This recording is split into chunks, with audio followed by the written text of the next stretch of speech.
বায়ু বিনির্মাণে এই ইলেকট্রিক ভেহিকেলের কোনো বিকল্প নাই। আজকে ইউরোপ, আমেরিকা, সারা পৃথিবী আজকে ইলেকট্রিক ভেহিকেলের দিকে ঝুঁকে পড়ছে। ইলন মাস্ক, টেসলা আজকে ইলেকট্রিক ভেহিকেলের দিকে যাচ্ছে, বলছে যে এই পৃথিবীকে যদি আপনারা রক্ষা করতে চান, যদি নবায়নযোগ্য জলবায়ু চান, তাহলে ইলেকট্রিক ভেহিকেলের কোনো বিকল্প নাই। তার সুফল কিন্তু আমাদের বাংলাদেশও পেয়েছে। তার উদাহরণ হলো, জ্বলন্ত উদাহরণ হলো রাজশাহী সিটি।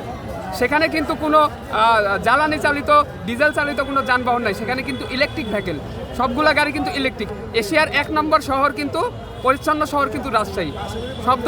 সেখানে শব্দ দূষণ নাই, বায়ু দূষণ নাই। সেখানে কেন সম্ভব হয়েছে?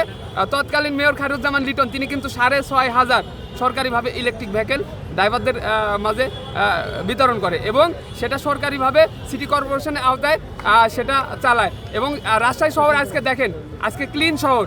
তো আমরাও চাচ্ছি আমাদের ঢাকা মহানগর, ঢাকা সিটি কর্পোরেশন এই উদ্যোগটা নিক এবং আলাদা একটা রুট করে দিক, যে এই রুটে যদি আমরা বৃহৎভাবে যদি সম্ভব না হয়, আমরা পুরো ঢাকা সিটি যদি সম্ভব আমাদের আপাতত না হয়, আমাদের একটা নির্দিষ্ট একটা এরিয়া দিক, যে এই এরিয়ার ভিতরে এই ইলেকট্রিক ভেহিকেলটা আপনারা চালু করেন।